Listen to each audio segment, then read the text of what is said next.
Okay, we have been recorded.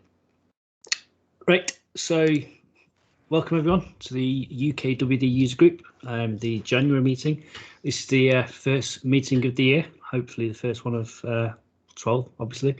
So yeah, welcome. I know it's been a bit of a tough year, bit of a sort of Christmas stuff for everyone, so hopefully this will be a bit of light relief to the normality that we're all living through at the moment. So on the agenda tonight, we have quite a good agenda tonight. So we've got myself and Kirk, who are going to do the introductions. I'm going to do my usual what's new with WVD this month. Then I've got some exciting news to announce. And then we've got Trentant Tye, who's going to tell us all about ControlUp, how to monitor and manage and optimize it with WVD. So that's going to be a really interesting session. And then we've got Jim Moyle from Microsoft, who's going to tell us all about BCDR in a WVD environment. So lots of information, lots to learn. We like it to be as interactive as possible. So if you've got any questions, just raise your hand, put a comment in the comment section, or come off mute or go on camera, whatever you want to. So it's not going to sit here and just talk at you. So anything you want to know, please just ask. There's a lot of very clever people in this meeting, so use it to your advantage. So first, I'll tell you a bit myself. So my name's Neil McLaughlin. Been in IT for over 20 years. I currently work for a company called New Signature as a modeling devices technical architect and mainly focus on Citrix and WVD deployments. Spent the past 10 years doing VDI stuff, mainly Citrix, and then probably past 12 to 18 months focused on Azure and Windows Virtual Desktop. I'm the co-founder of the WVD community and also of the UK WVD User Group. I'm a Citrix CTA and also a Microsoft MVP. And if you want to get in contact with me, you can contact me on those on Twitter, on VirtualMank, and also on WVD community. And I've got a website, which I don't update very often. And also you can find me on the wvdcommunity.com website as well. And that's my LinkedIn profile. Over to you, Kirk. Cheers. Hey everyone, Kurt Ryan. I'm also just a stone throw away from Neil, so well, you're still in Manchester, I assume. I'm in Liverpool. Yep. So yeah, I'm a principal technologist. I've moved over to a new role, so doing influence and cloud communities for a company called NetApp. Obviously co-founder of this group as well. I regularly present. You can find me presenting at things like Ignite, Insight, other community conferences, and all the other usual stuff. Reach out to me on @Kirk_Ryan. I'm always blogging about stuff on there and useful tips. Or you can reach out on email, LinkedIn, all the usual stuff. And yeah, that's me in a nutshell. Cool. Thank you, Kirk. I'll probably whiz through these because I don't know how many are new to this or whatever stuff, but we've just the same content that we normally do every month. So yeah, how do we get here? So we started the WVD community back in April last year. I'm gonna have to get used to saying last year now, aren't I? April 2020. So we've grown quite a lot. We still are growing quite massively. So we've got 13 user groups worldwide. We've got over 1,500 Twitter followers. We're approaching 35,000 page views on the website, which is quite impressive. We've got a Slack channel as well, which I'll come to in a minute. We've got 870 people on there, so if you've got any issues or just want to chat about WVD, just jump in there and there's always someone around to help you. We've got a podcast, which we think 14 episodes. Yeah, 14 episodes we published now. So we've got another one coming up this weekend. So listen out for that. You can find that on all your usual podcast providers. And we do our usual weekly Sunday newsletter. If you go to wvdcommunity.com, you can have a look on there. And we publish that on a Sunday morning usually. So yeah, that's us. So those who run it, there's himself, a guy called Stefan Digamonze, who's based in Holland, and also Patrick Cole. So if you need to get in touch with any of us, just contact us and we'll happy to help you with any queries that you have, or if you want to set up a local user group or anything, just reach out to us. So yeah, we're still growing. We are got over, I think I'd say, 13 user groups worldwide. So that goes up every month pretty much. So we normally get 2 or 3 extra. So Hopefully we can get to, I don't know, 30 by the end of the year. We'll see. Those numbers always go up. So we've got Italy, Spain, Sweden, USA, Canada, Australia, Japan, India. We've got the Arabic user group. Those guys are doing a great job. So yeah, if you are from any of these countries and you want to connect to your local user group, please just follow those links, sign up, and speak at an event or run one or whatever you want to do. So what do you expect from us? So we meet up once a month on the first Thursday. So as you know, you're here now. We present the latest WVD news and hot topics, and obviously we're using Teams, and we do record these sessions so you can catch them afterwards. I upload it to the YouTube channel. I can send the link out afterwards as well. So for people who want to forward it on to other people, if you find the content interesting, anything like that. And also, well, yeah, I need to update as well. So we're going to have some physical events sometime in Q1 2021. I don't think that's going to happen. So hopefully we can make that to Q2. But who knows? Things seem to be changing daily at the moment. So we'll have to wait and see what happens. As I said, this is a community-led thing. So we set this up for the community. So if you've got a presentation you want to share, or if you want to got information you want to share, or an interesting project, please just reach out to myself or Kirk and we'll book you in for a slot. We generally run 1 month ahead. So if you say want to get into the March, I think we're full up until March, but we may have a slot in April, or we could potentially do a short session. So if you've got an interesting project and you want to do a 10-15 minute session, please reach out to me or Kirk and we can put you in sooner potentially. So yeah, we'd love to hear more content from what people have done projects. That seems to get the most feedback. So if you've done really interesting project, please let me know. And as I mentioned before, we've got our Slack channel. This is becoming more and more popular. We've got, I think I counted before, we've got nearly 880 users on there at the moment. So people generally post there 2 or 3 times a day at the moment, but as more and more people join, it'll get more popular. So jump in there, share what you've done, any problems you're having, whatever, just go in there and we'll be happy to help. I try to get in there as much as I can when time allows, which is not very often. But there's some very clever people within that Slack channel.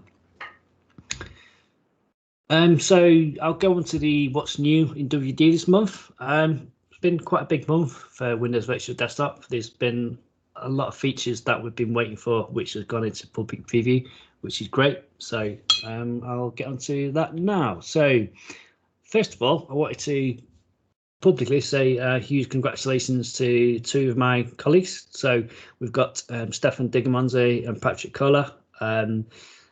I set the community up with these 2 people back in April, as I just mentioned, and they've been instrumental in sort of making this place it is today. So Patrick does the German WVD User Group, and Stefan does the Dutch WVD User Group, along with Baz.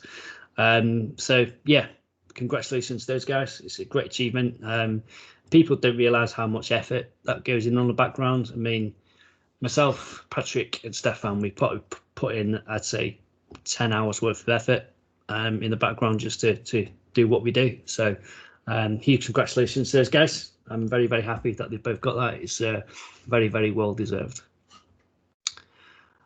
And also, so Patrick Kohler and Simon Binder have started to organise the WVD Tech Fest event. So this is a full day of WVD presentations and news. So it's going to be a really, really good event. Lots of great sessions, pretty much led by all community people. So I don't think there's a few vendor events, but it's mostly community stuff. So there'll be lots of great information shared. So sign up for that. It's going to be really, really good.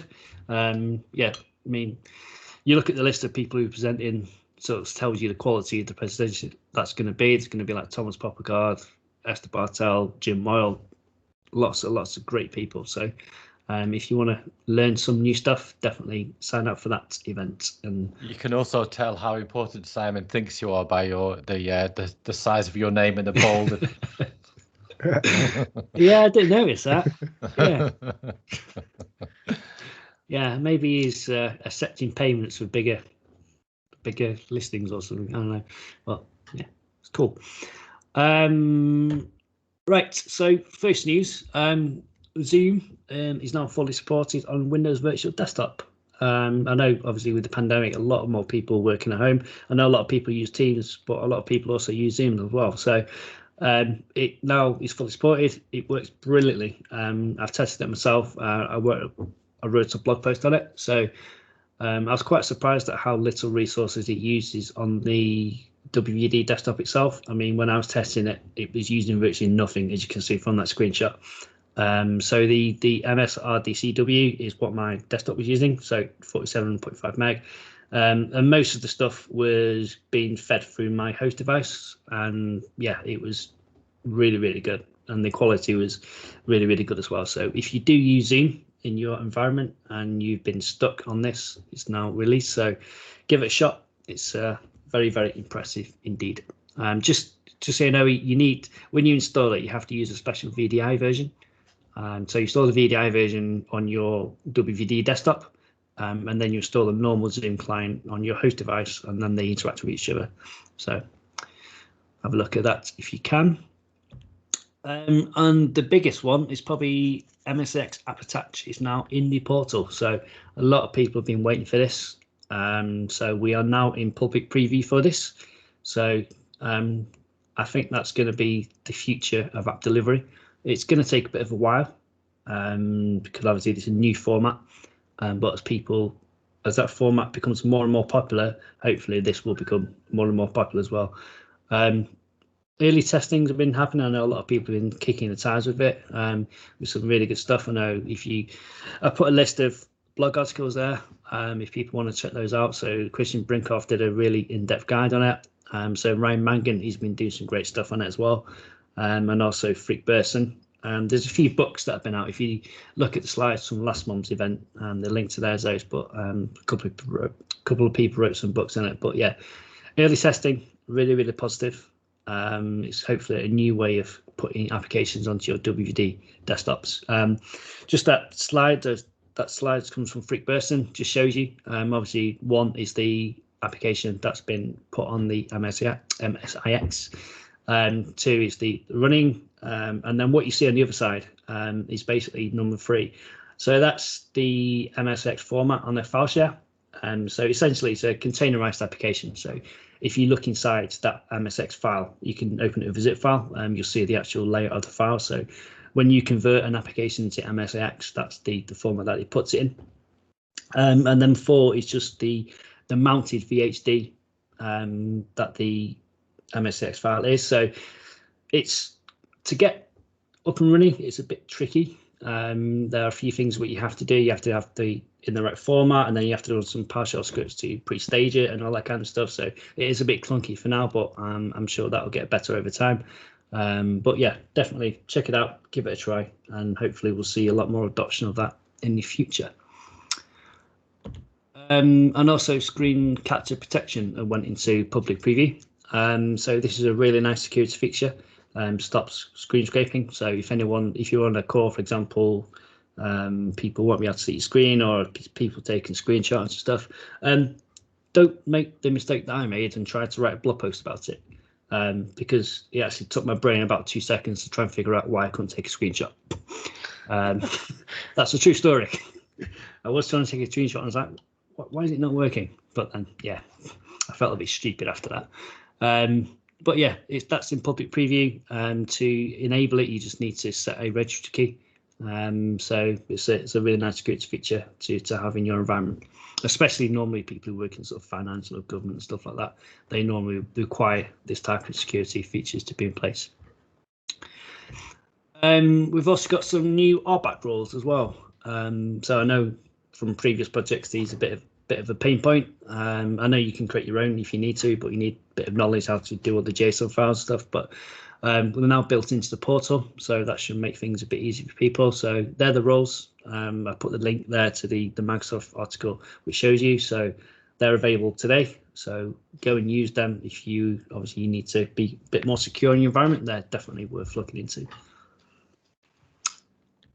And also Stratadesk. So they've released a really cool piece of software which will enable you to run your Raspberry Pi device as a WVD client.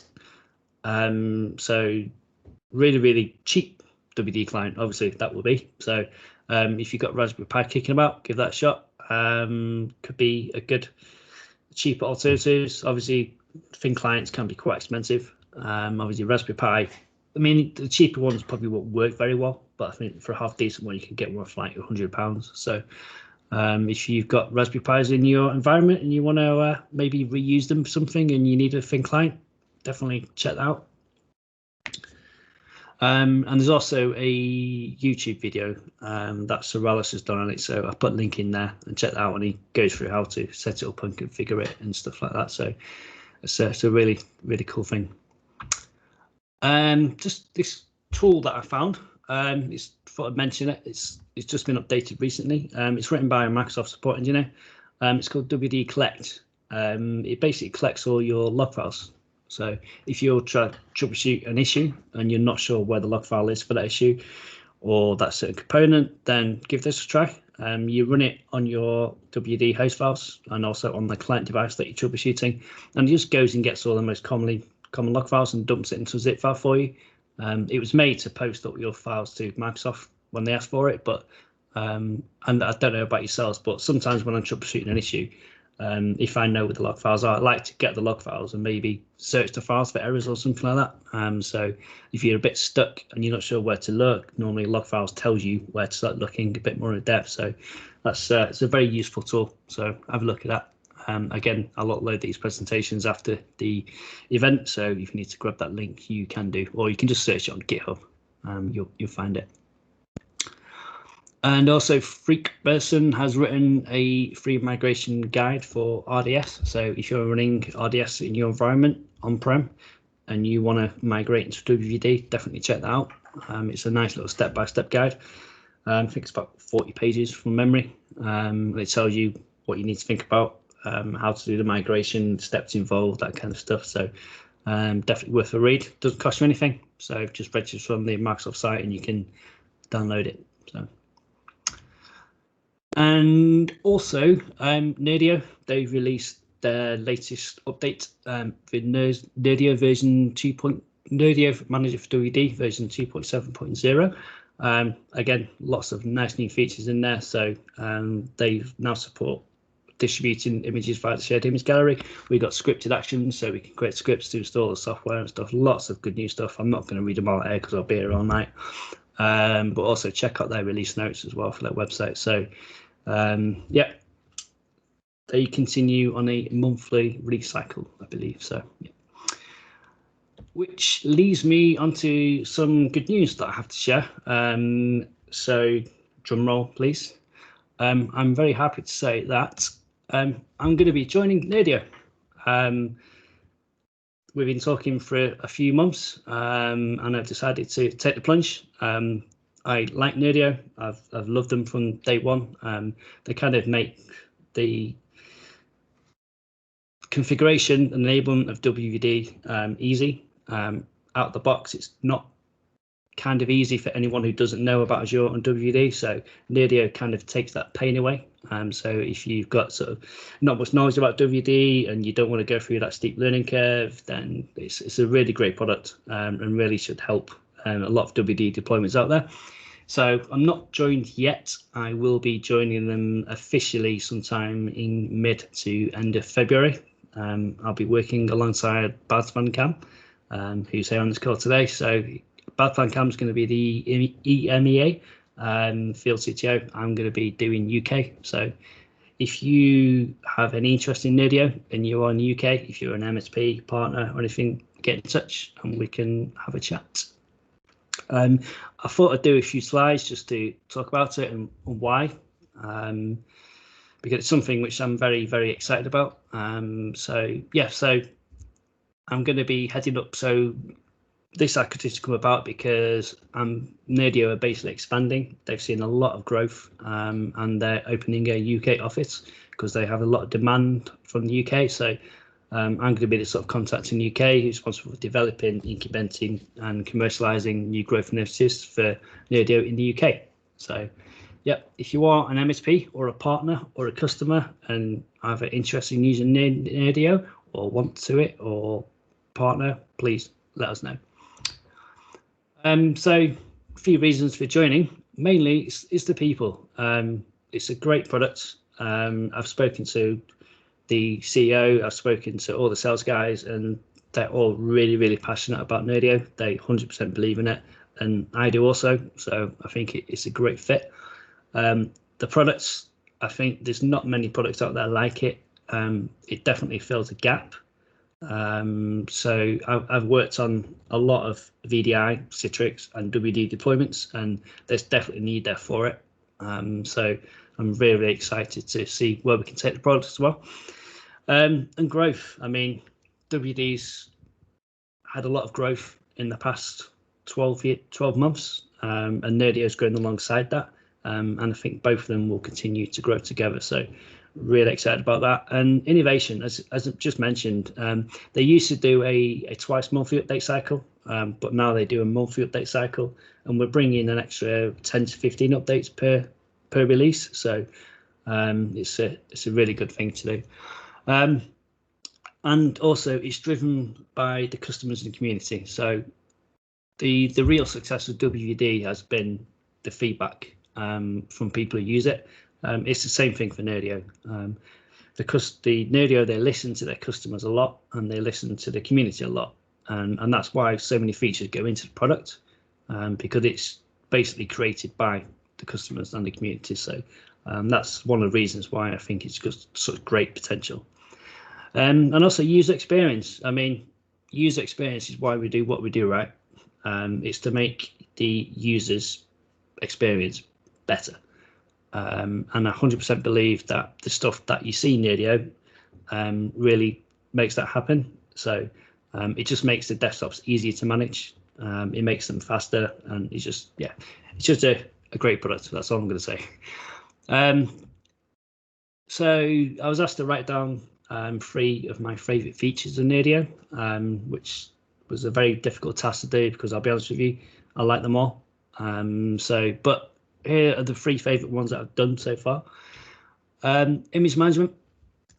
Anyone who's worked in a complicated environment where there's lots of applications, lots of configuration settings, knows that image management can be a nightmare. You've either got 1,000-line PowerShell scripts, or you've got a complicated DevOps pipeline, or lots of different stuff. Nerdio kind of takes all that pain away. I've worked in many environments where the image update process is so complicated that sometimes people just put it on either quarterly release or bi-monthly release or whatever. It just doesn't happen sometimes. But Nerdio does all that for you. So it's really good. So it does all the sys prep, shutting the machine down, all the stuff that you don't want to do. Nerdio does that for you. So it's a great feature. Auto scaling. The pain point of many WVD deployments. So obviously the auto scaling that natively comes out of the box is adequate for some environments, but if you want to go that a little bit further, Nerdio does that for you, and again, it's a lot easier to implement. So just a few click of the buttons and you can have the auto scaling turned on. So this could potentially be a huge cost saving, especially if you run not so many users on your hosts. Then they can monitor different metrics to automatically to your host on and off when they're not being used, therefore saving you lots of money. So that's another good feature. And also another one about is the broken host feature, which I find is completely awesome. So if you've got a host which is mainly dropped off the domain, or whether the service doesn't work anymore or it's been corrupted or something, Nerdio will automatically detect that for you, and it'll rebuild the host for you without you having to do anything. So it's completely automated. So really nice feature. And also the scripted actions, which they've just released, enables you to install. You can create your own scripts, install them into scripted actions, and then use those to build whatever host you need to build. So you can, similar to when you were building, say, I don't know, using SCCM to deploy desktops and you had install this, this, and this, and this. We can do similar stuff with scripted actions. So it's a really good way of managing your desktop images. So, and you can customize those to whatever you need it to do. So really impressive stuff. Yeah, and that's what to mention. Every feature is my favorite feature. So again, if you want to have a look at Nerdio, speak to myself or speak to Baz, and we'll be happy to set up a call and take you through it. There's also a community edition, so you can install it yourself and have a play about in your lab. And I think that is it for me. Oh yeah, one more thing. So I'm leaving my old job, obviously. So if you are interested in a job where you can do lots of Windows Virtual Desktop deployments, please get in contact with me. My old job is working for New Signature as a Citrix and WVD desktop architect. So there's lots of big deployments going on at the moment. So with lots of, say, government clients and really, really, really interesting work. So if you are looking for work or interested in the change, please just let me know and drop me your CV, and I'll be happy to put you forward for the job. So yeah, that's it for me. Okay. Right. So Trentant, do you want to take control and do your session? You got it. All right. Let me know if you can see. Yep, we can see. Okay, perfect. Yep. All right, so I'm here to talk about optimizing, managing, and monitoring Windows Virtual Desktop and how ControlUp can help complete that picture for you. So my name is Trentant Tye, and we'll just get started. So just a little bit about ControlUp. So we have offices in both the US and Europe and Israel. We've got over 1,000 customers today. And we're Citrix, VMware, and Nutanix ready, and obviously we're a Microsoft WVD partner. So we play with all the major players in all the different spaces to help with any migration you might have, or for just your standard monitoring management of your environments.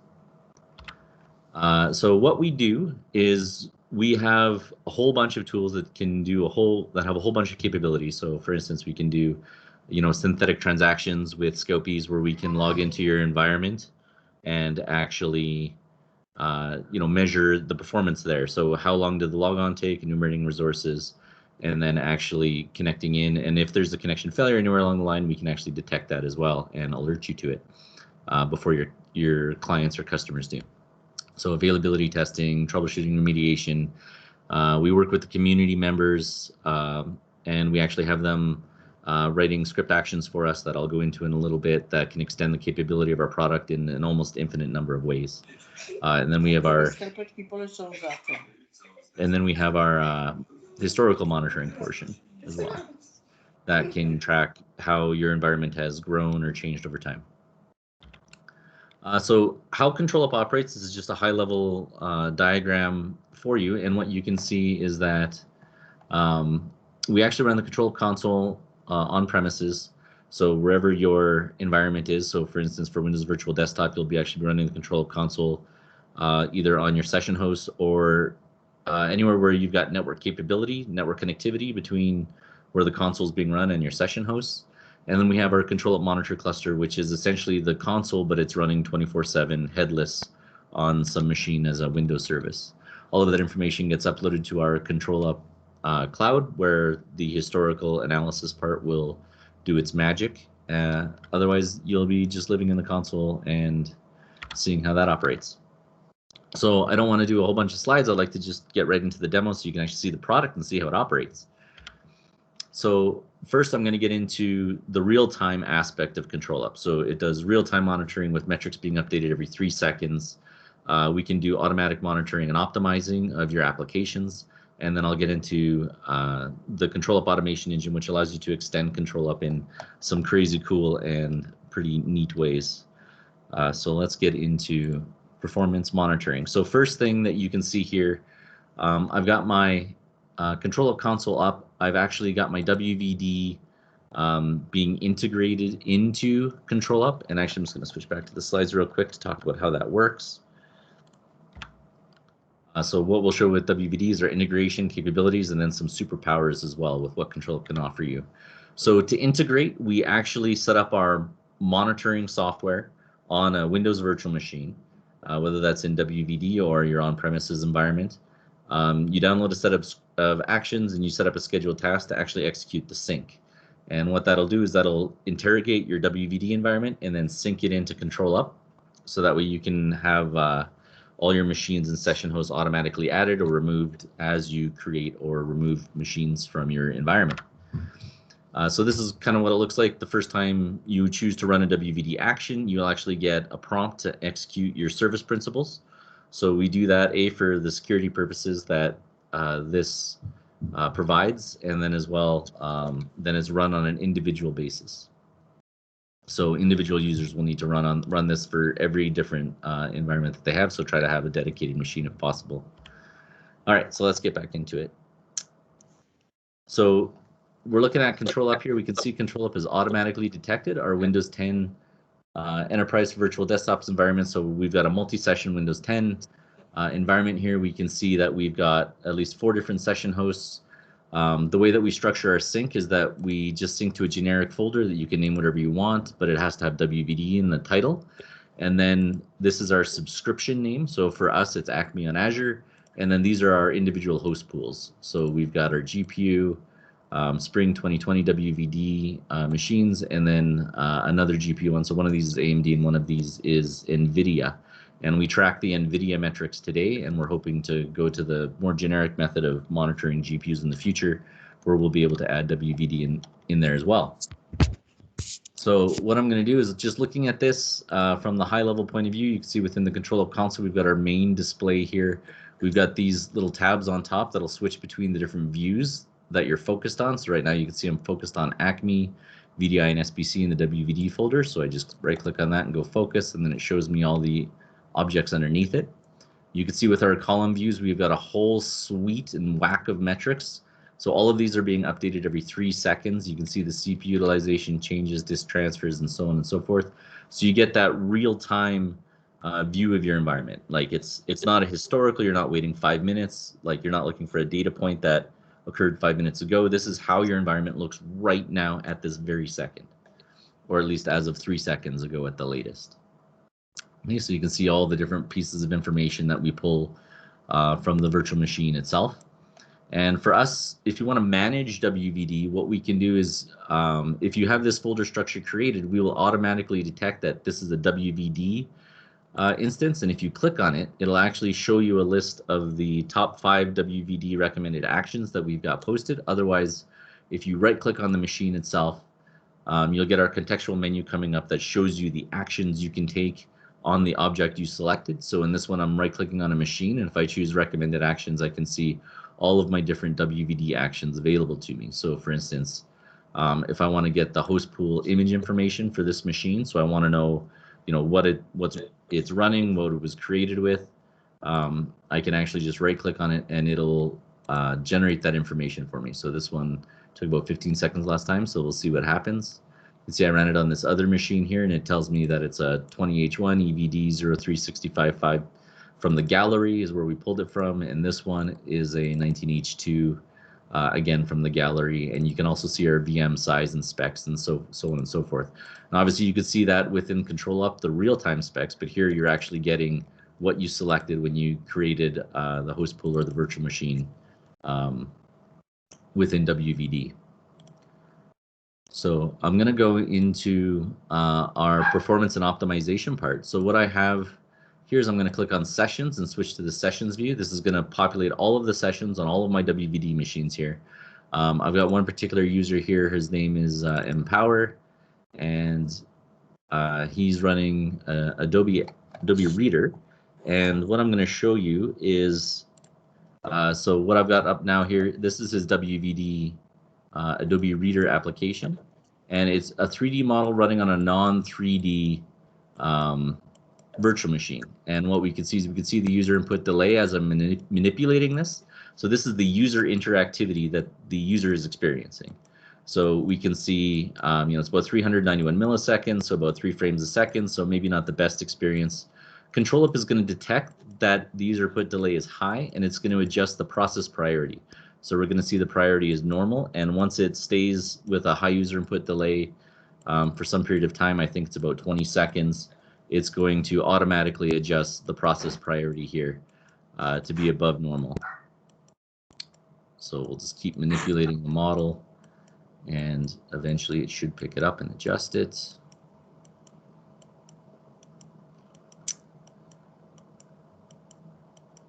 And of course, for some reason, it's not going to do it while I'm doing a live demo. C'est la vie for the live demos, but let me show you how this all ties together and how this is supposed to work.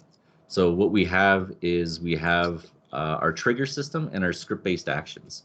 And what our triggers do is that they detect these metrics, and then once they cross a certain threshold, they'll actually activate a script action. So if I'm going into here, I can actually see within here, I've got my, where are you? Here we are, CPU increased process priority, user input delay. So we're focusing on a process record type, so you can focus on process, session, and machine. And here we're looking for two particular sets of metrics. We're looking for user input delay is greater than 15, and the Adobe Acrobat or Adobe Reader application is running. And then from here, we're looking at our scope, which is everything. And here we actually run the action set process priority. It should be set process priority to above. And so what that'll do is that once it detects that it's crossed that threshold, it should trigger it. So now that I've applied it, I'm going to try running it again.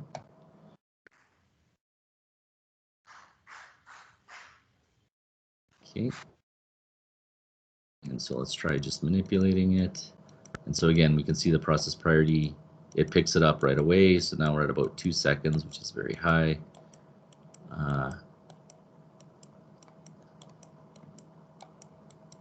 And so on and so forth.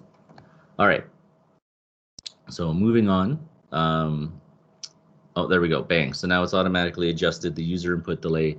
And so now if I'm manipulating this application, we can actually see the user input delay actually improve substantially, probably because there's CPU contention on here. So actually using the CPU to do the rendering of that 3D model, it's consuming resources that if someone else is consuming a lot of CPU, there's going to be contention there. So as soon as we adjust that user input or that process priority to above normal, boom, we automatically see some immediate improvement there. So if you've got a lot of contention in your environment, this is one way that you can help boost those applications that provide you business or generate productivity.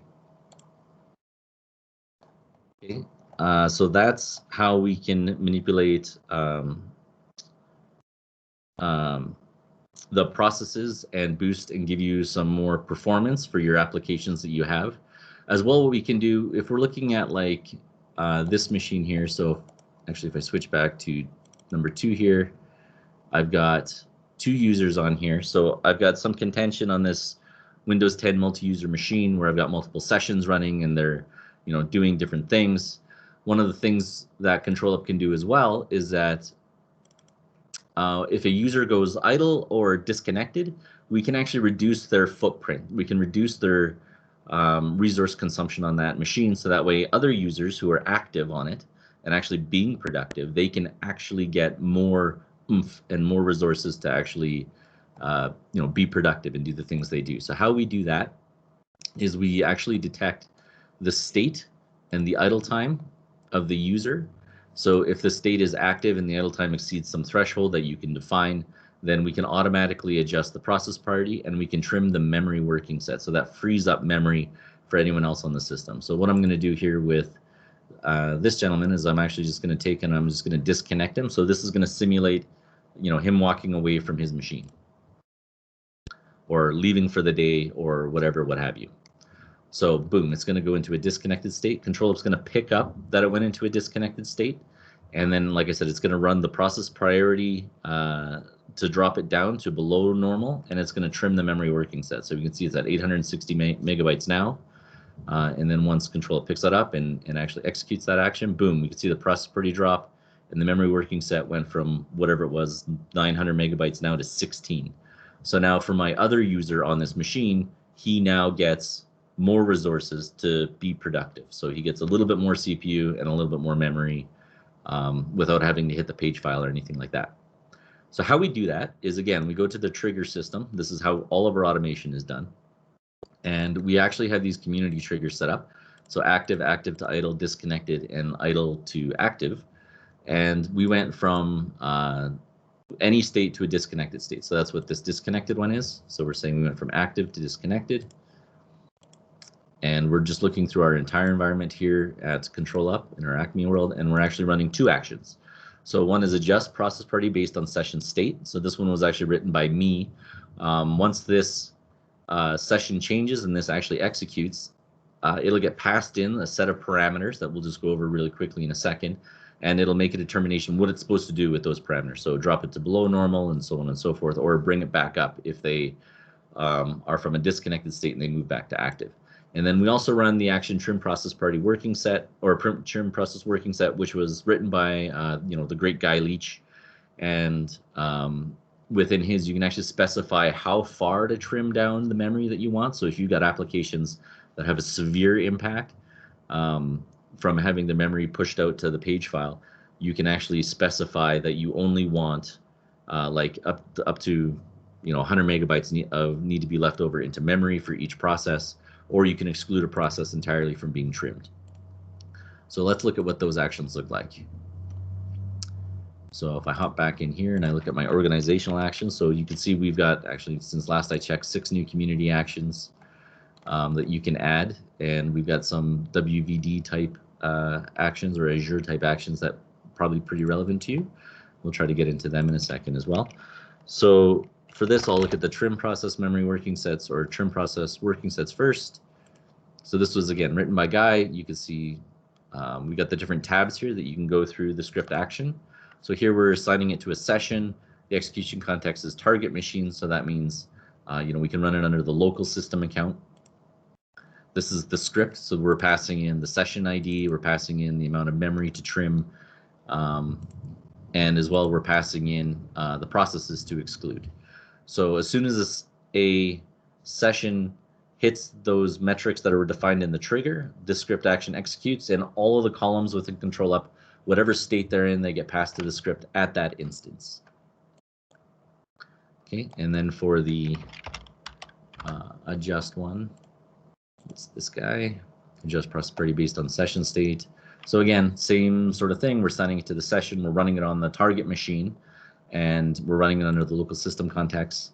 And again, we've got the script up here. They're all available on our ControlUp website, so you can see the source code of it. You don't need to have ControlUp to actually download and use these scripts if you want to find them and run them through some other mechanism.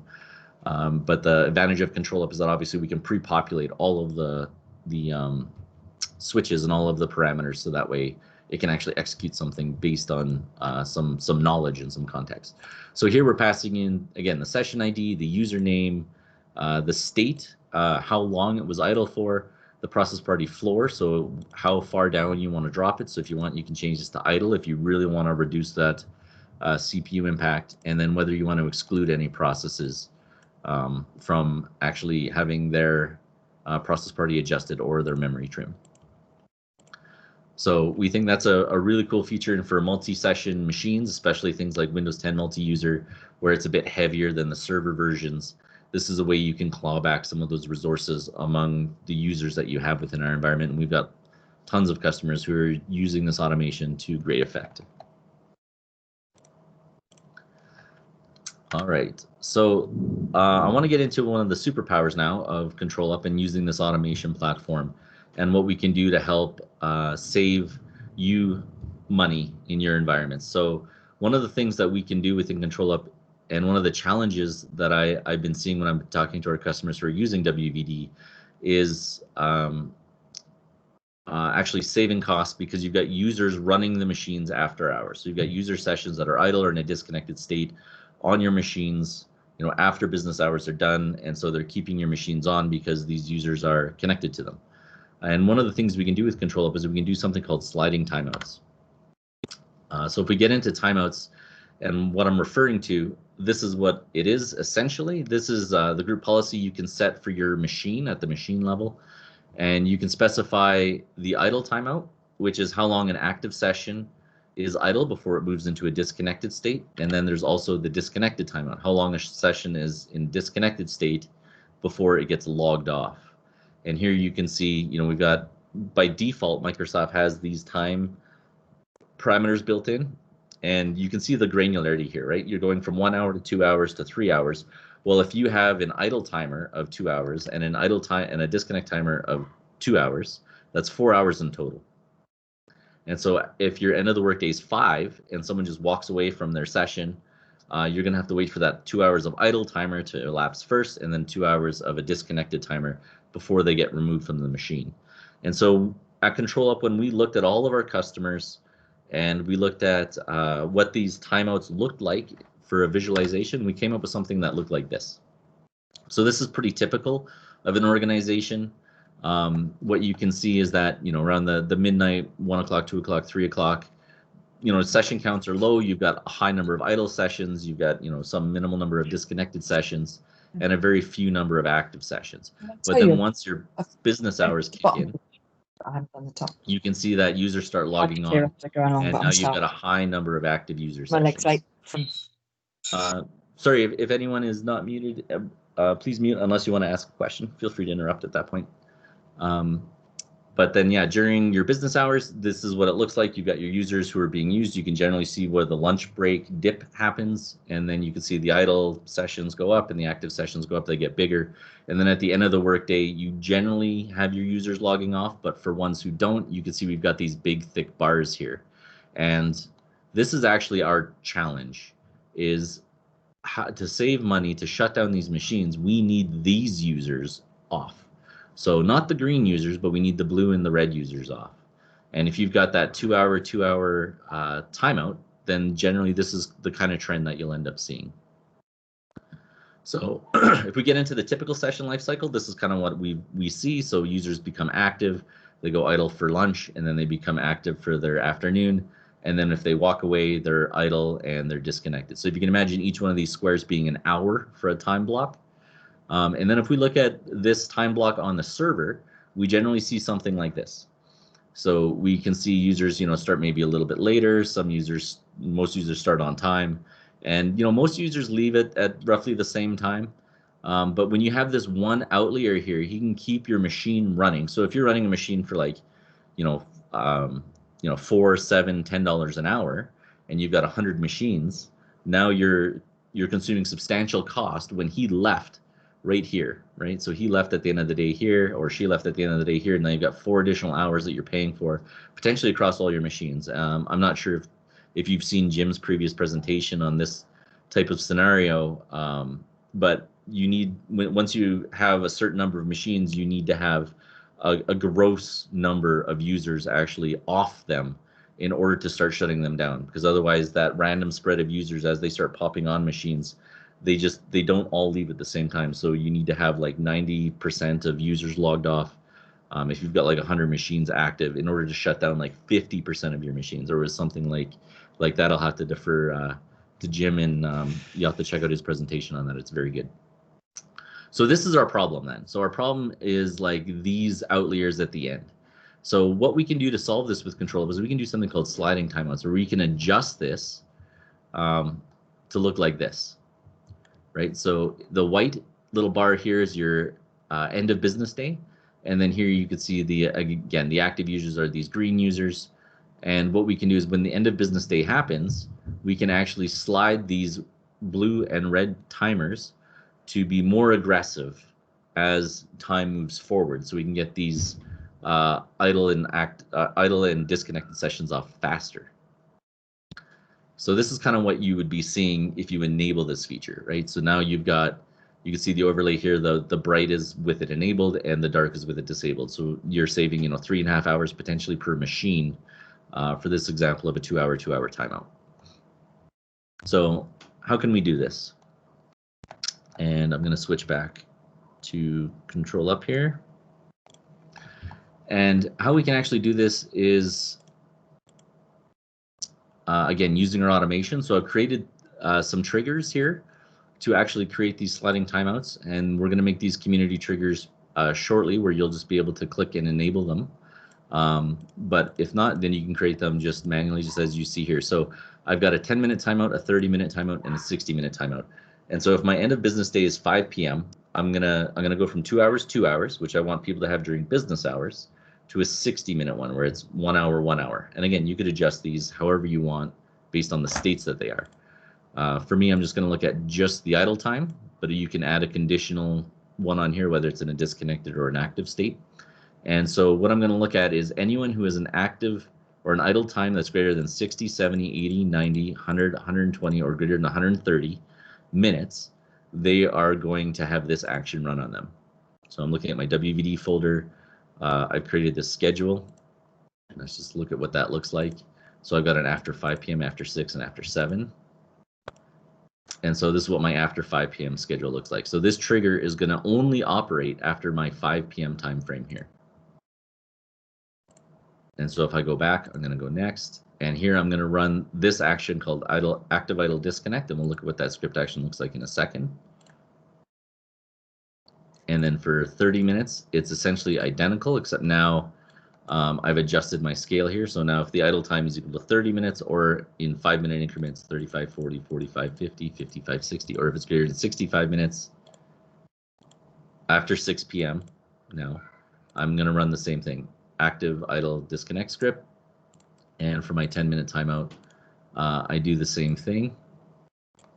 So 10, 15, 20, 25, 30, 35.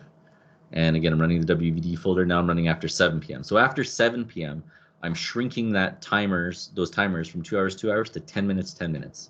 So users can be idle for 10 minutes, and then they get disconnected. Then they can be in a disconnected state for 10 minutes. So a 20-minute time frame for them gets shrunk down there.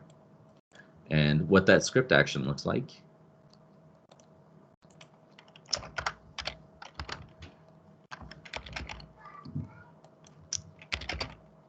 There we go. So it sets an active state to disconnected, and if the session is disconnected, then it'll just log it off. So for this particular script action, I'm just looking for 2 parameters, the state of the session and the session ID. And then I look and I see, is it active? Then I run the disconnect command. If it's disconnected, then I run the log off command. And so very simple, just takes the 2 parameters, executes those 2 commands based on the different states that it gets passed into the script. And then essentially what you have is now you have the sliding timeout scale now. So if you have pay-as-you-go virtual machines, this is one way you can start to claw back that cost of users who have gone home for the day without having to wait for your pre-configured business hours timeouts to lapse. And we think that this is pretty powerful, and we think it could save some customers quite a bit of money. So I did go into the resource optimization. ControlUp with the automation platform can also do automatic remediation. So for instance, if it detects, like if there's a process that's running and it terminates unexpectedly, so error code not equals 0, we can pick up on that and actually restart it or anything like that. And then for augmented troubleshooting, this is for those scenarios where you have, customers or clients or people are reporting an issue in your environment, but you need more context as to what happened. So like they report, if I can't export to Excel from my business application or something like that, what we can do with ControlUp is if there's any kind of marker that we can pick up, whether it's an event or some kind of metric that we have within ControlUp, we can actually generate things like we can pull log files, we can start copying files automatically, we can take screenshots of what the user was doing and so on and so forth. So that way you can provide more contextual information at that point in time that something happened, as opposed to trying to use a historical tool or going back to the machine itself and trying to look through event logs or text files or something like that, which might have rolled over potentially. So by using our augmented troubleshooting technology and actually using the automation tool to pull this information, you'll be able to actually gather the information that you need to start troubleshooting properly. So that's what we can do within ControlUp Automation. And then as well, we have our historical analysis tool, so ControlUp Insights for WVD. So what we can do there is we can do things like we can track, like I'm showing here, the user session count, so you can actually see what your user flow looks like over time. We've got the active and the idle and the disconnected states that you can see down at the bottom. within your environment. So you can actually see, the impact of the sliding timeouts once you enable them, and so on and so forth. So we think those are pretty cool tools. And then just to go back into the augmented troubleshooting. So for instance, if I'm looking at this user here, I can see he's running, this application, and then we get the application title, and we can see it's consuming quite a bit of CPU and memory and so on and so forth. Looks like it's consuming quite a bit of bandwidth. And with ControlUp, we actually have, we can actually pull GPU metrics. So if I drill into this session, I can actually start seeing the GPU metrics that this person is using. And we can see, the memory utilization, the GPU utilization. We can see which application is consuming that GPU. So for you in Azure, if you've got GPU instances, we actually monitor those metrics as well.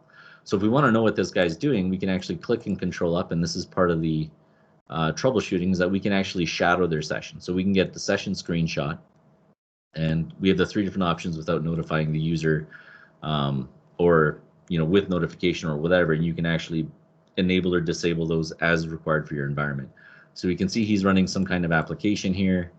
If I choose my refresh interval to just be 1 second, we can see it's updating more frequently. And so it looks like he's running some kind of 3D application for whatever reason, don't know. But what we can do to try to alleviate this is we can actually right click and we can actually start a chat with him. So what are you doing that's using so much GPU, CPU?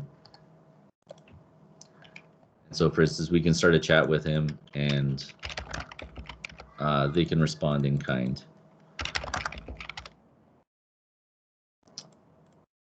Okay, and then additionally, what we can do is we can do things like we can adjust the amount of CPU that they're given. So if, for instance, we only want them to use like 10% of the CPU, we can specify that. And then you can see we get this little exclamation mark that tells you that CPU throttling is enabled. So it looks like I probably missed that guy. Let's try this one. Start CPU throttling, set it to 10%.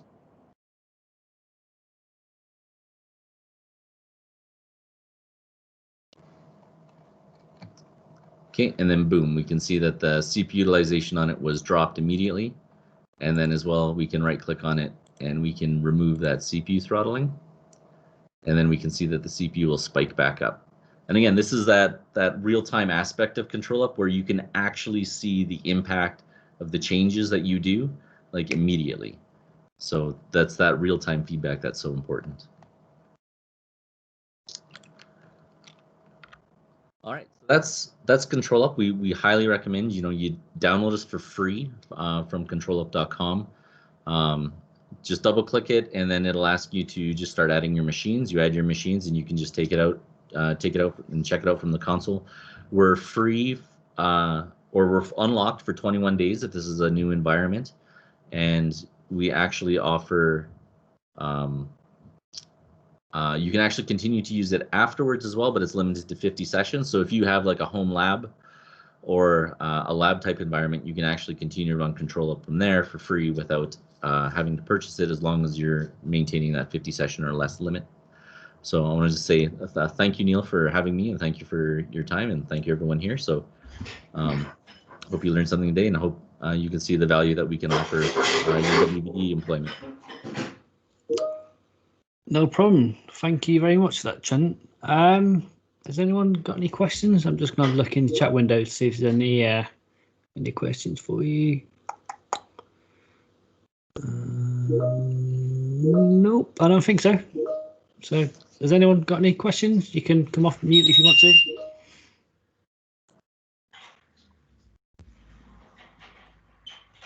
Nope. 5, 4, 3, 2, 1. Okay. Good. So Jim, I think you're up next. Yeah, no worries, no worries.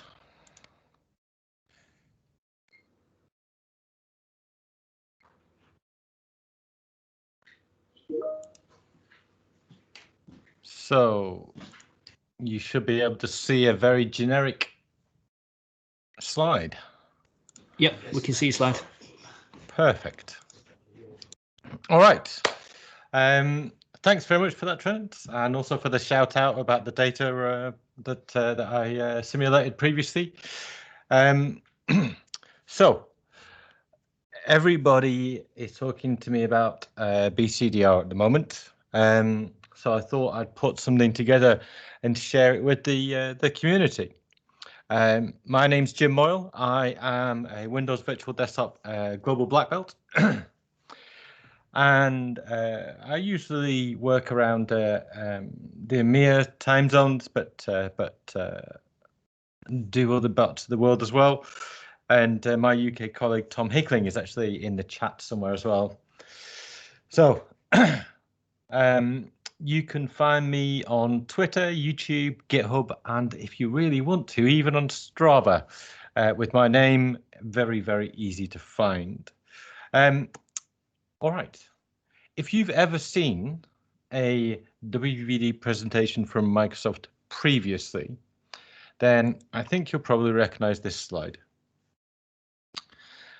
I'm not going to go through it, but it does illustrate the sort of high-level shared responsibility model that we have for Windows Virtual Desktop.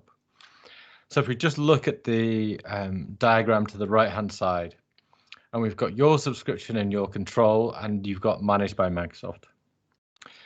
If it's managed by Microsoft, you don't need to worry about the BCDR. You've just got to have looked at what the SLAs are. If you're happy with that, then go use the service, and that's fine. For stuff that's in your control, well, I think that that's probably something that we need to think a lot harder about in terms of making it resilient. Now, I think as a general principle here, what is managed by Microsoft is protected by Microsoft is a good way of thinking about things. And that you should make us, Microsoft, do as much work as is humanly possible. So with that, let's sort of zoom in onto this bit of your subscription, your control, and let's see if we can simplify it a little bit. Partly for the presentation, but also, you know, makes it easier to think about. Well, for a start, I'm going to get rid of Windows 7. Okay, there is almost no usage of Windows 7 within WVD. We're not going to bother talking about it. And in fact, although there is some server workloads inside Windows Virtual Desktop, there's not many.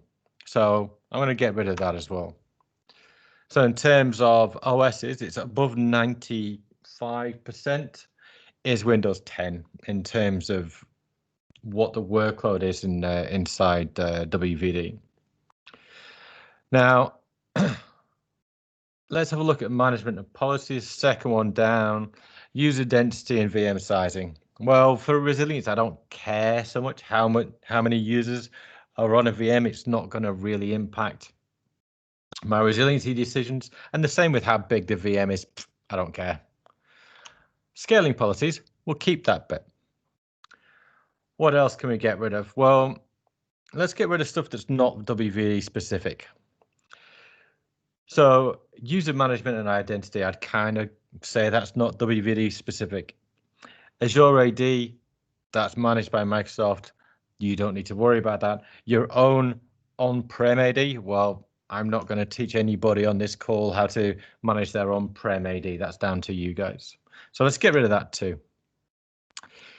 And in kind of the same vein, the networking policies, it's just generic networking. There's nothing special about networking in particular for WVD really.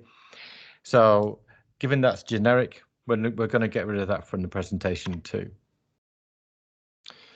And we're going to carry on this sort of simplification journey because, to be honest, whether you're running remote app or not, it's the same theory as when you're protecting VMs and data, whether you're running a desktop from it or an application from it. Same. So let's take remote out of that, remote app out of it.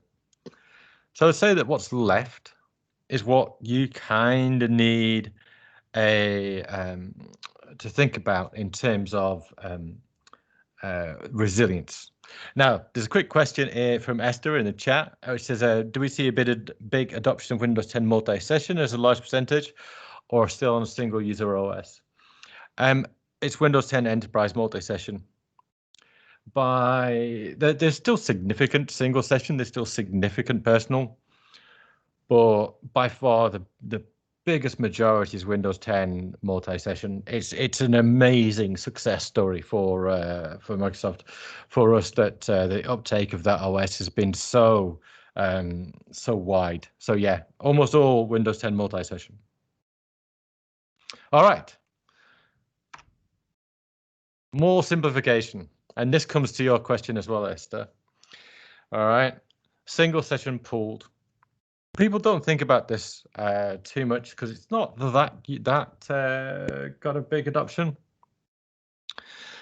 There are optimizations in Windows 10 multi-session for a stateless or a non-persistent or a pooled environment, however you want to talk about it, that are not in Windows 10 Enterprise.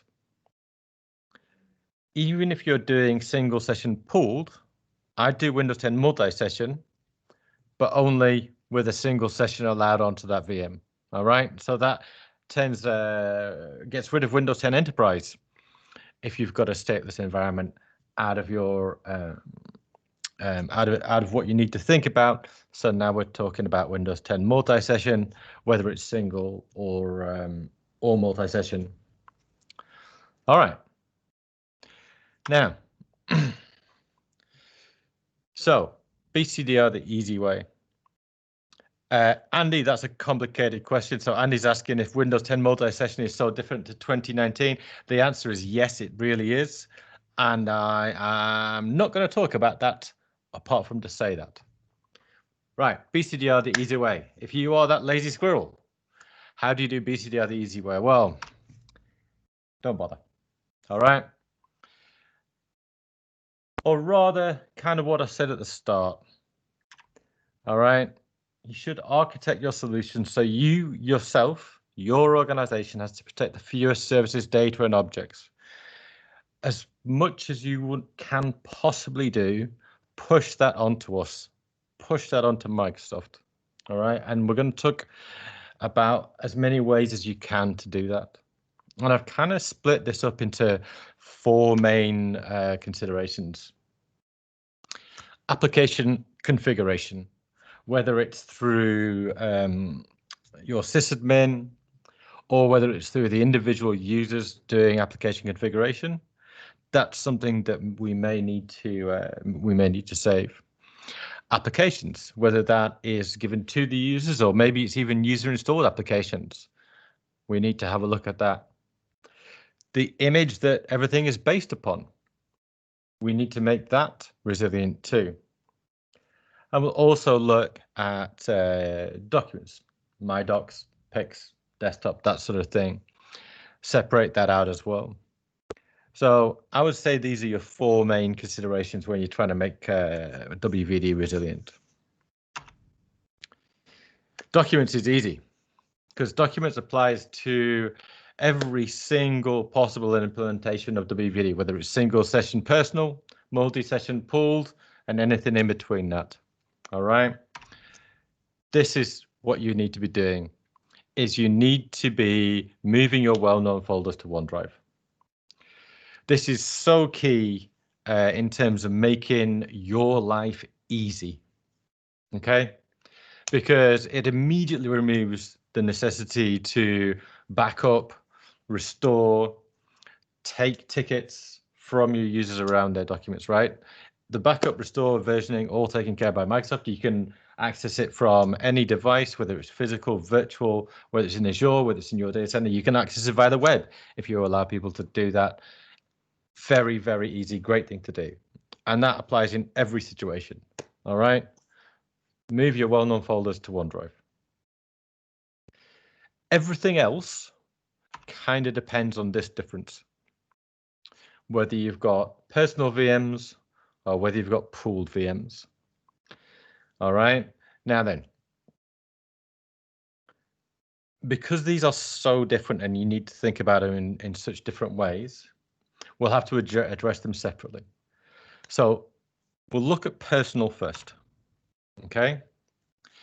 And essentially, there's one rule of thumb that you can always remember about personal, all right? It's going to cost you a lot of money after you set it up.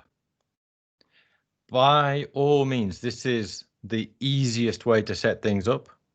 And you don't have to worry about virtualizing your applications or separating things out into layers or all that kind of stuff, right? Super easy. Set up a VM, give people a log onto it, boom, you're done. But after that is when you're going to start paying, okay?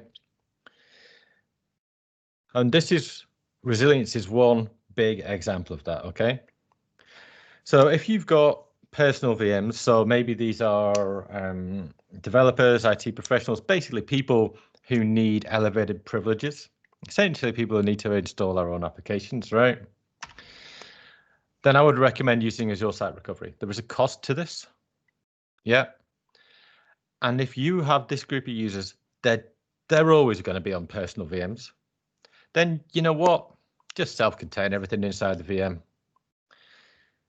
Because, you know, they've got their local profile, they can install whatever they want, just do ASR, they'll get their VM back when they need it, and that's all fine. But it's expensive to run, and it's expensive to replicate. Now then, what's your other option? Well, the other option is kind of like if you're moving from personal to pooled. So you've gone to personal because it's quick, and let's face it, there's a lot of people who had to move to WVD very quickly earlier last year, and maybe they still haven't moved to pooled because it's all a bit of a pain.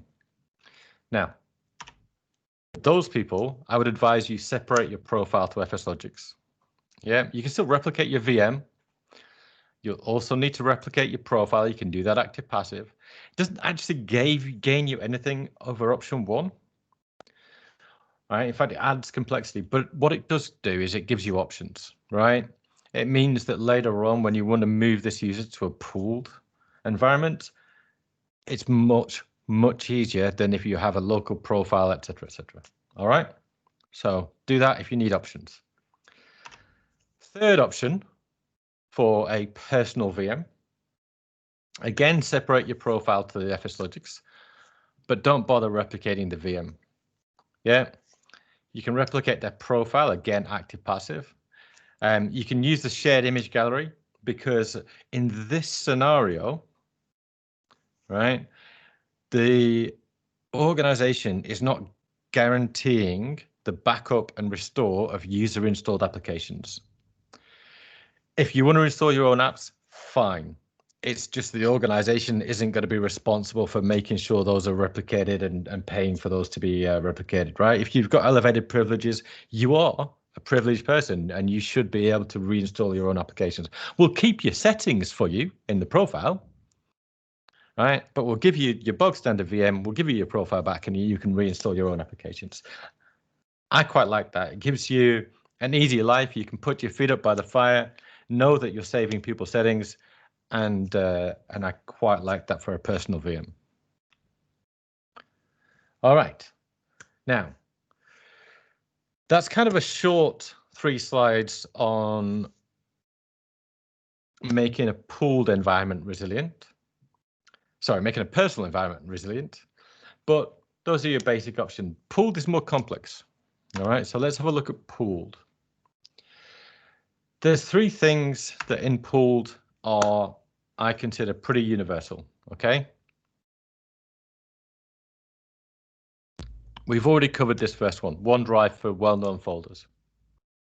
Second one is FSLogix. So putting your profile into the FSLogix disk, and we'll talk about whether to split that out into an Office disk and a profile disk in a bit later. Also, shared image gallery. Now, if you're not familiar with Azure Shared Image Gallery, then it's a way to replicate a golden image around the globe and also version it. Now, if you're familiar with on-prem environments, this job of replicating and versioning your image around the globe was always a tricky one. And the shared image gallery is great for doing that seamlessly. Now, you can chuck your golden image in there many, many ways, but I would highly recommend using the shared image gallery. So we've said that for all pooled, single session, multi-session, whatever, we're going to be using OneDrive, which we've covered, and we're going to be using FSLogix. So as far as FSLogix options to make your FSLogix disk resilient, all right, 3 things you need to consider. You could use the native Azure replication, right? So you can use Azure Files replication, Azure NetApp Files replication, yeah. If you're doing IaaS, which I don't recommend, but some people do, you can use Azure Files Sync for file servers. If you don't want to use storage-based replication, you can actually use FSLogix-based replication, which is called Cloud Cache. What this will do over and above storage-based replication will give you automatic failover between storage locations without the need to log off and log back on again. If that's crucial for you, then Cloud Cache is the way to do that. If it's not crucial for you, then maybe I might think about using storage-based replication. Another thing to think about with Cloud Cache, if you've got disparate storage, so you're using NetApp files one place and Azure files another place, then you can use Cloud Cache to replicate between those. That's another use case that I've seen for Cloud Cache. Now, if you have got your documents in OneDrive, okay, so now we don't need to worry about that because you can version and restore those documents from OneDrive, okay? So what we've got left in the profile, well, we've got application configuration data, app data, and we've got a whole load of Office caches. I know there's a bit more to it than that, but let's think about it simply for the time being. Do we want to be replicating your OST files? Do we want to be replicating your Teams cache? I would say no. I would say that if you've got a 20 gig profile, 19 gigs of that are probably going to be Office caches, and 1 gig of that is probably going to be your application config data. This is going to vary depending on what applications you have, but let's say that's a generic way of looking at it. Well, you can reduce your time to backup, okay, by using an FSLogix Office 365 disk. That way you're only backing up the relevant stuff, okay? So if you're implementing BCR, keep your recovery time to a minimum. And one of the ways you can do that is not backing up and not restoring gigs and gigs and gigs of data, which are already backed up and stored from in the cloud. So you know what I said at the start, Microsoft managed? You don't need to worry about it, right? That's the Office data. You don't need to worry about it. This is why I like, in a BCDR situation, separating out the profile on the Office 365 disk, because it gives you options. Yeah, all right. So what's left in your profile disk now? So we've gone, we've taken the documents out, we've taken the caches out. So essentially what's left is app data. Well, that's pretty static. Now, for documents and things like that, then I'd expect, you know, very often, you know, your cadence for backup of those things is super high, which is why, you know, OneDrive backs them up continuously. But for application configuration data, I would suggest that perhaps the cadence doesn't need to be that high, and maybe you can get it done once a week, and you can do what you need to do, you know, every Sunday morning, and just back it up that often, because I think that your app data is not necessarily as vital to have it on a daily basis as other parts of your profile. All right. Now, as I say at the bottom, that's very organization and application dependent. So you may not be able to get there, but if you can, it's very nice to be able to do so. All right. So let's talk briefly about keeping FSLogix healthy. Again, looking at how to make sure you're not backing up too much data. FSLogix disks have a tendency to expand quite a lot, and you don't want to be backing up a whole lot of white space. If you can, I've written a tool here which will shrink your disks and make sure that you're taking the smallest amount of storage possible. All right, well, we just mentioned storage for FSLogix. So given that we've done that, let's have a chat about storage options for FSLogix. If you look at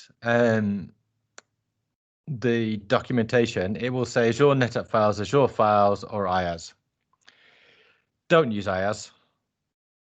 All right, you're just going to get yourself into a tizzy and do a whole lot of work making that IaaS storage resilient when you don't need to. Again, that paradigm of if Microsoft offer a service, push the problem onto us, and we'll take care of looking after that.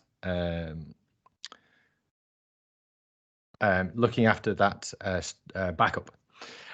So Maya, in what scenario should we separate profile disk from Office disks? There's about 6 or 7 ones, so if you don't worry about DR, the other big one is concurrent access to your profile. So basically, you need access to your profile simultaneously from 2 or more locations. All right, back to the storage options. Azure Files Premium that's the nomenclature has changed around that, but Azure Files Transaction Optimized and Hot and Standard are now the new terms.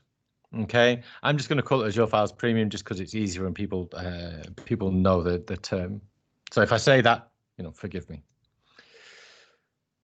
All right, so that means that essentially Azure NetApp Files and Azure Files Premium are your options for storage. I wouldn't do anything else. All right. Now, in terms of replication for FSLogix, we talked briefly about these before, right? Cloud cache or storage-based replication. Now, I'd probably go for storage-based replication first, just because it's easier. Doesn't give you quite as much capability as cloud cache, but it's absolutely easier. And not all redundancy options are available for all Azure Files products.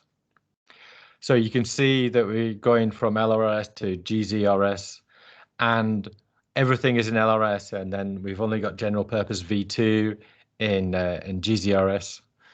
So just be a little bit careful in terms of what you're choosing for your Azure Files SKU and what your redundancy options are that you want, and make sure those everything is available for the right SKU. Okay, so for Azure File Standard with no large file support, GRS is recommended, and you can read the bottom of that slide yourself. So that's the replication and redundancy options for Azure Files. How about Azure NetApp Files? Well, really, we're talking about, I think, cross-region replication here, which is available, but is only in public preview at the moment. Kirk, do you know when the GA is for this?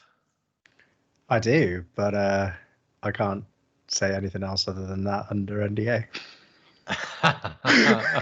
Look, I'm sure nobody on this call is going to tell anyone, right? Yeah. If you want me to press stop the record button, I can do. No, I actually can't. So it's just keep your eyes wide open, and yeah, unfortunately, it's not my NDA. I'll be breaking it. It'd be the Microsoft NDA I've signed. So yeah, I can't. But let's just say soon. All right. So so that's a promise from our NetApp people to have it within the month. Great. Thank you very much. Brilliant. All right. So given that it is out soon, I think that, and it's in public preview, generally things in public preview from Microsoft essentially will have no breaking changes, or will try not to have any breaking changes from public preview to GA. So you can go and set things up and you should be able to carry on. All right. Tom's got a good point in the chat there. Azure NetApp files is a 4 terabyte minimum entry point. All right. So if you're a small organization, that might be a bit much to swallow. But if you think about 10 gig per user, that's only 400 users, right? That you need to cross the threshold of. All right. Anyway, Cloud Cache. If you're not going to use Azure Files or Azure NetApp Files replication, then and you want that ability to survive a storage outage without making your users log off and log back on again, or having any application errors while that happens, you can use Cloud Cache. Okay.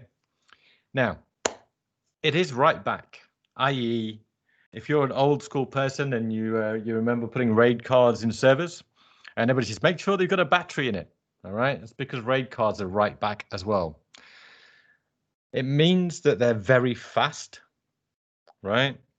But there is a chance that if you have unflushed data to any of the target locations, that you will have an inconsistent disk. So that means that if you're using Cloud Cache, you absolutely need to combine it with backup, right? Cloud Cache replicating to 5 different locations for officially supported doesn't mean that you cannot ignore backup. You absolutely need to back up if you're using Cloud Cache, because of this corner case that if you lose the connection and there's unflushed data, then you're not going to have a consistent disk, all right? But it does give you proper fault tolerance for storage loss, which is great, okay? Speaking of backup, Azure Backup is a recommended solution for data protection for Azure files, etc. Use NetApp snapshots for Azure NetApp files.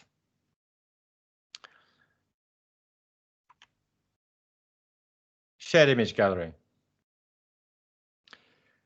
I would say that once your image is in the shared image gallery, again, this paradigm pushing stuff onto Microsoft as much as possible, it's safe there, right? You don't need to worry about it. You can additionally get replication, okay? It definitely gives you versioning, and that's a cool thing as well. So you can do, when you're using WVD, you can configure it for latest, right? So you can say, I want my automation to go and grab the latest version from the shared image gallery and use that for my new host pool. And you think, oh, that's very good, Jim, but what if I've got a UAT image or that? Well, you can stick images in, even though the version is numerically the latest, you can actually tag it with not latest. So you can have test images in there, but you can say, I will grab the latest one, which is not tagged as not latest, if you see what I mean. All right. So there's some nice flexibility around there, taking account of putting test images up there. So love the shared image gallery. If you look at our official DR docs, it kind of sort of implies that you should use Azure Site Recovery for pooled VMs. Personally, I hate this, okay? Because you're paying for ASR for a VM, and if it's pooled, it should have no state on it whatsoever. Okay. I know people who don't have automation, right? And they've rolled these VMs out once. They're pooled, but they update them in place and they troubleshoot them in place. And then they go, well, I've no way to recreate this environment. So now I need to do Azure Site Recovery because I need to make this environment resilient. And now you've got a whole lot of VMs which are possibly different from each other, and now you're paying for ASR. For a very small environment, fine, go for it. But anytime you're starting to get a little bit larger, you need to get away from that way of thinking. All right. Now, pooled, try and not do ASR. All right. Personal, absolutely do ASR. Availability zone for host pools. Love availability zone for host pools. At the moment, that's not an option using the portal. You'll have to do that via ARM template. So that's all good. But just to bear in mind that if you want to do availability zones, ARM templates are the way. Okay. How do you want your secondary location to look? So say you got all your, so in pools, you got a whole lot of VMs in your primary location. So I would say that large organizations should have your VMs pre-deployed and switched off in your secondary location because of the amount of time it takes to deploy. Smaller organizations, because there's less VMs, can deploy very quickly at DR, and they can save the money on the storage costs. And I would say that, as I've written there, that smaller VMs, smaller organization would be less than 100 VMs for this kind of use case. Okay. I quite often, because people are familiar with on-premises stuff, all right, active. People like doing active because it means that they got like 50% of users in the DR location, 50% of the users in their primary location. And maybe they don't need to have 200% of capacity available, and you're continuously testing your DR. Well, because it's a cloud and you're paying for it on a consumption basis, that kind of way of thinking about things isn't as attractive. Really, the only benefit you're getting out of active is not to do DR testing. I wouldn't consider an active solution, although possible, right, to be a availability or a cost advantage. If you wish to do it, though, because essentially you're continuously testing your DR availability, then you can span a single host pool across locations, and you'll need to use Cloud Cache. Okay.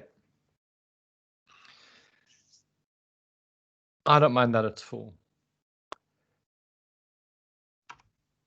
So if we're talking about what's the cheapest, most effective DR solution, well,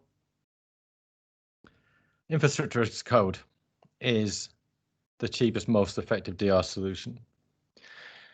And the reason being is you can start from a GitHub account and go to a fully stood up and working environment without any other cost. All you're paying for is probably, you know, a professional GitHub account. With automation that's bang on, and you can do it, you can use Azure DevOps pipelines for this. It is absolutely the best way to do DR, but you need to know what you're getting yourself into. Now, you can do it this piecemeal, right? You don't have to do everything at the start, but you're going to have to learn to get pretty familiar with PowerShell, learn how to do CI/CD, learn how to unit test your code, unit test your infrastructure, all kinds of stuff like that. Okay. If you're into that, especially if you're a large organization, go have a look at it. It is a great solution. But to be honest, a lot of the time when I go and talk to organizations and they ask about this, it is not something that they have as a skill set internally. On the other hand, I've gone to some organizations and they already do this, right? And I say, well, maybe you should just do a DevOps pipeline for your WVD. And they go, oh, yeah, fine, no worries. So I'll just add it into my Terraform organization, right? You know, I'll stick it into that team, no problem. Boom, done. And then, okay, fine, great. So Most people are more towards we don't have the internal skill set to do this, but look at it as a stretch goal. Have one eye on this in the future. So we've talked about personal, and really we've talked about pooled. There are special snowflakes, and these are generally developers in more ways than one. Because quite often they're halfway between personal and pooled, in that they need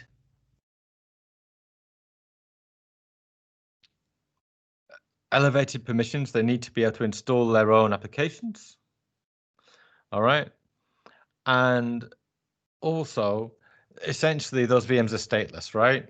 Everything, all of their code is in a Git repository, and everything is just tooling that they've downloaded. There is a great solution where you can actually combine a couple of Azure services, which is Azure DevTest Labs, which is great for providing the correct environment, and also you've got monitoring cost controls over DevTest Labs. Combine it with WVD to get the security of WVD in a brokered connection to those VMs, and you can actually get a really good solution for developers, even though they're halfway between this sort of personal and pooled. Okay. In conclusion, if you have to use personal, do it, but try to avoid it. Okay. Use ASR for personal. Backup and or replicate the FS Logics profile disk because it gives you the ability to turn them into pooled later. For pooled, use a shared image gallery. Okay, same, backup and or replicate your FS Logics profile disks. Split your profile disks into Office 365 disk and profile, and don't protect your Office disks. Okay. Have the cold VMs for larger environments ready in a secondary location. Automate all the things. All right. So I've answered some questions as we were going along. Is there anything out there that I haven't answered? Or Jim, anybody wants anybody wants to talk about anything else? Go on, Neil. I was going to say, Jim, you've got a lot of questions. I'm good with that. All right, go on, hit me. Has anyone got any questions for Jim that haven't been answered in the chat window? Feel free to come off mute and ask him. If I can ask, I'll bite. Hang on, just go ahead. You first. No. Okay. Go ahead. Question for you then. I work for a bank, Bank of America, a couple of years back, and they pulled me into the BCP team. So that was like out of Manchester. You got the SunGuard facility, so they had a dedicated DR site, so you could go there, resurrect everything. If the Chester site, for example, got hit with an earthquake or got flattened, everyone could go to Manchester. But obviously that was on-prem, and we had like the math on terms of like the pipe to SunGuard as a facility. So ever since then, I've always done a bit of work with that. A lot of people sort of ditched that in the last few years, but now a lot of people have been hit with like the Hemel Hempstead, you know, the partner which got hit next to the oil refinery. It basically obliterated their data centers and stuff. So we had a few get impacted with that. So when you're doing WVD, in terms of like a Formula One pit stop, from when you get hit with something, how do you resurrect? What sort of timescales are you working off as a like stop the clock, like start, middle, end to resurrect, like to get it around my head as a calculation?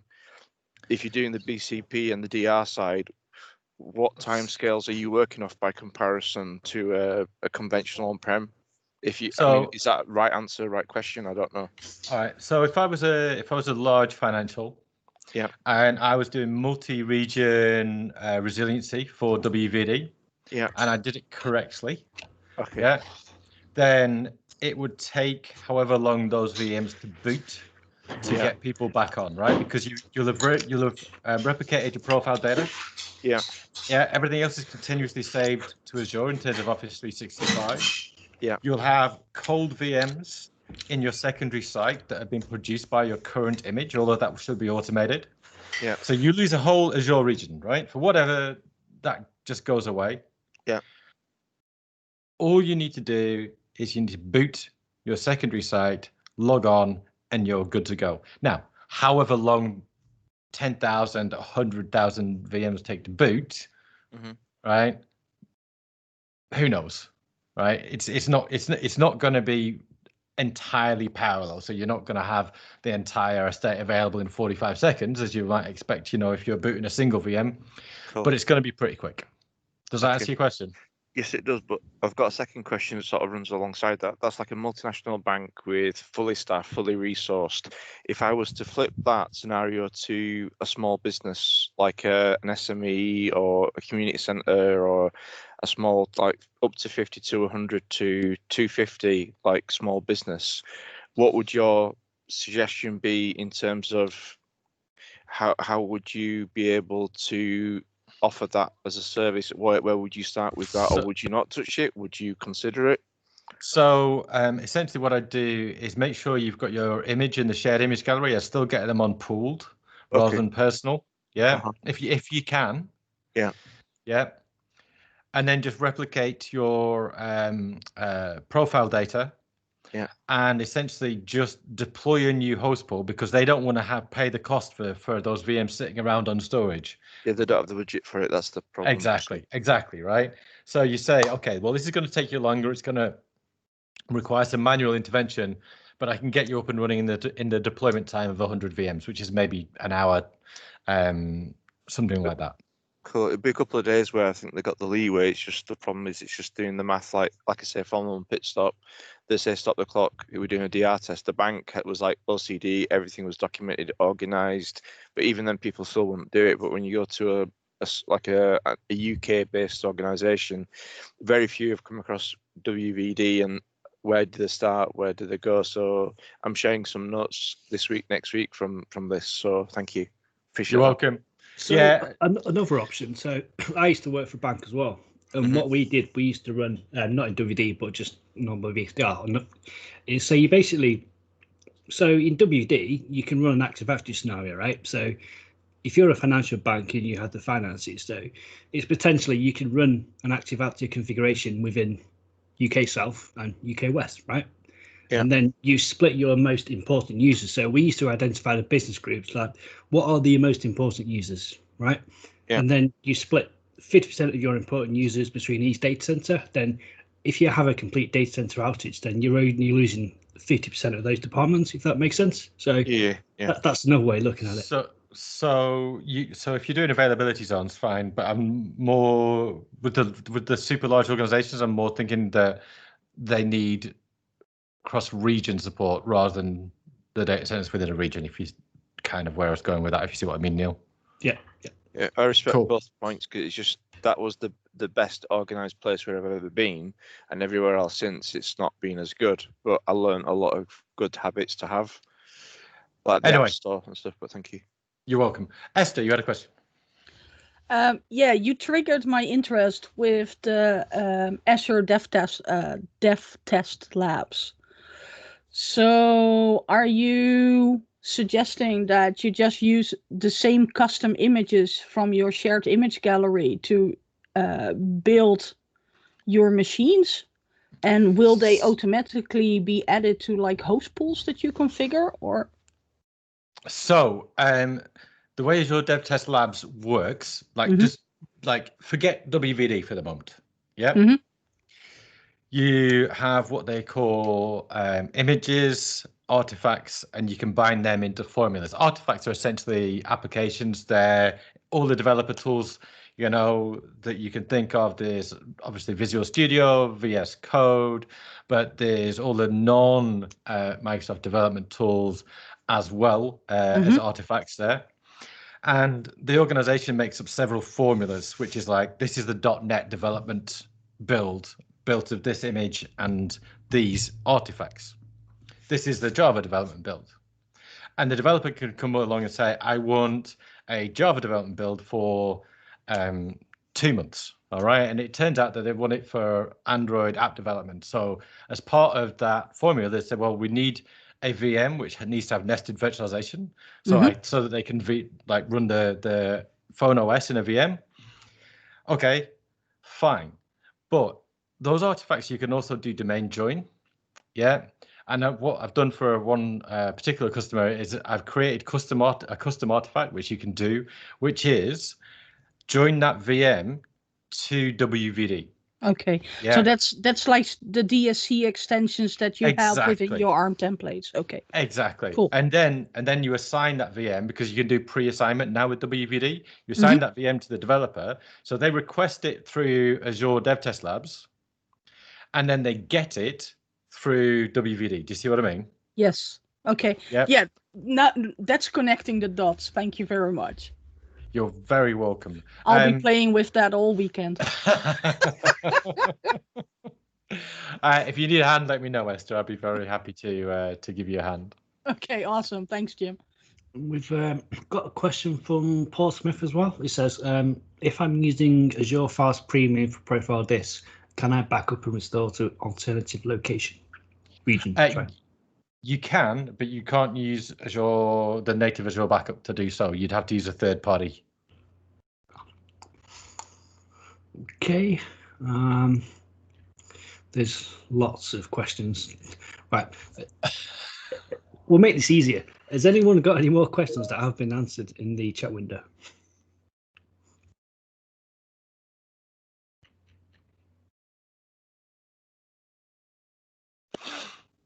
Nope. All right. Yeah, Jim, how are your legs after those 10 1-kilometer things yesterday?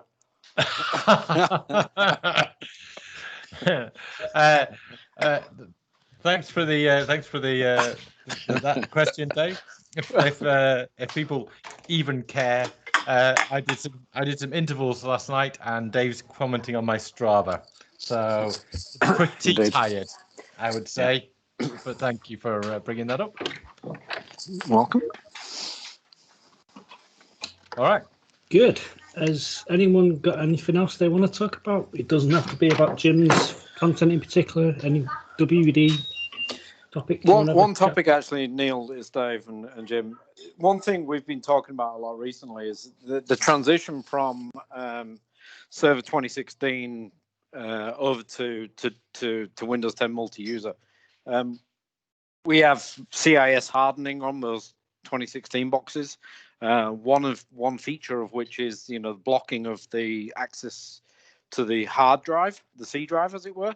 And with those being multi-user, and obviously us looking to transition over to Windows 10 multi-user, we have a major problem with OneDrive Sync Client not working with the blocking of the hard drive on Server 2016. I missed the beginning of the session. Apologies if I'm saying that, but how is that kind of comparison on that hardening stuff from Server 2016 to Windows 10, let's say? Because presumably you still need to have access to the C drive to make the sync client work on multi-user, Windows 10 multi-user?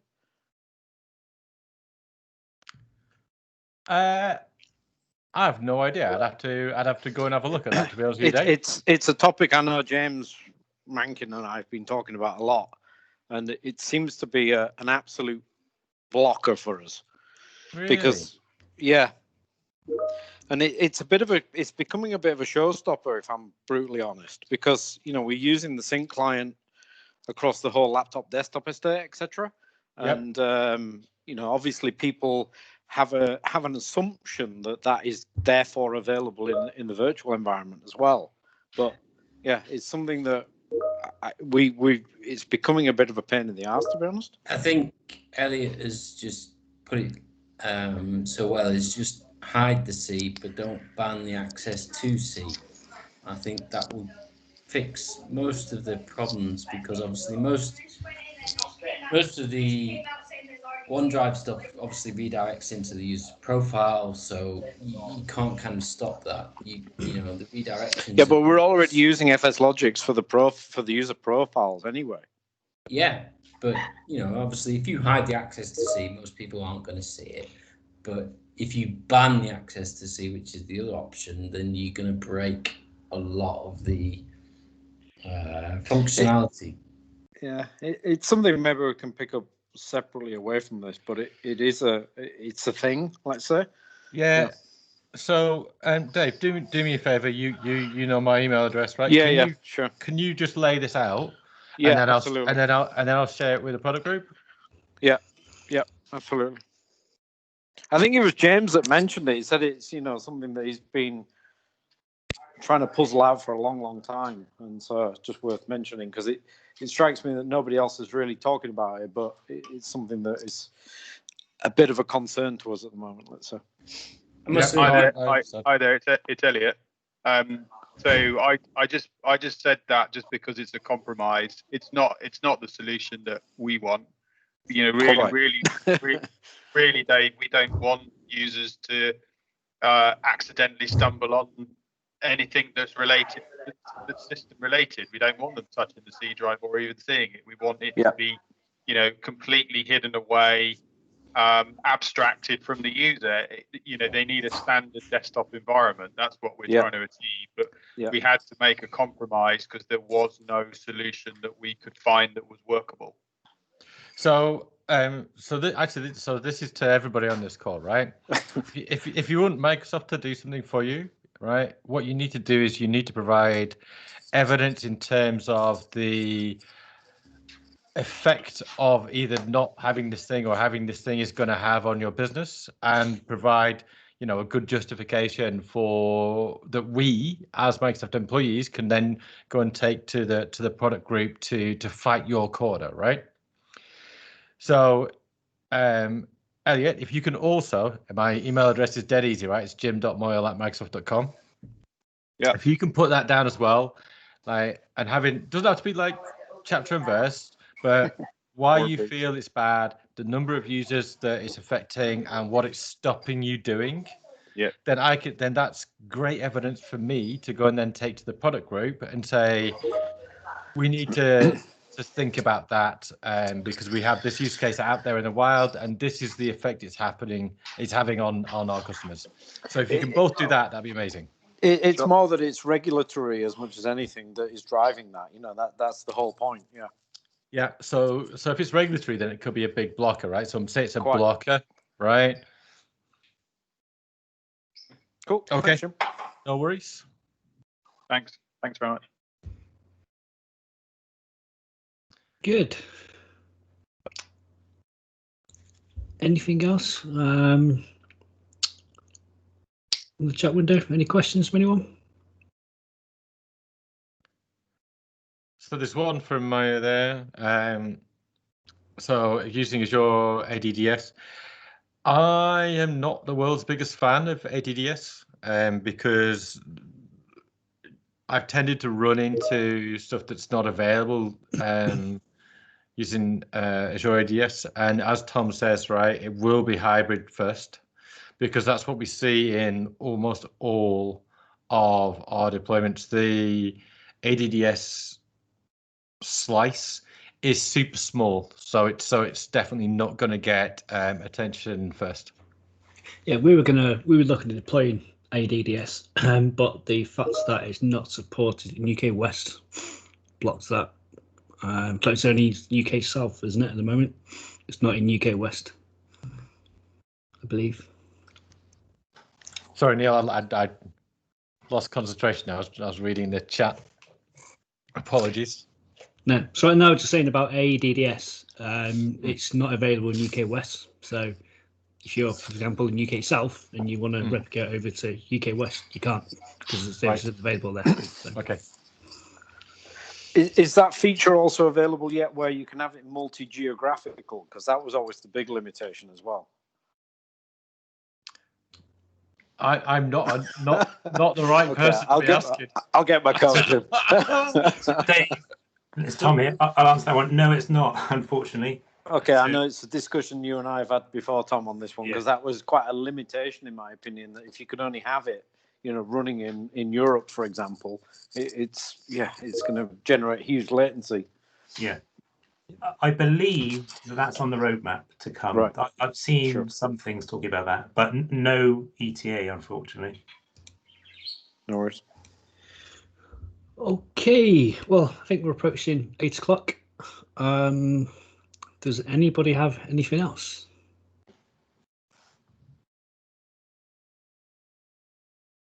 Nope.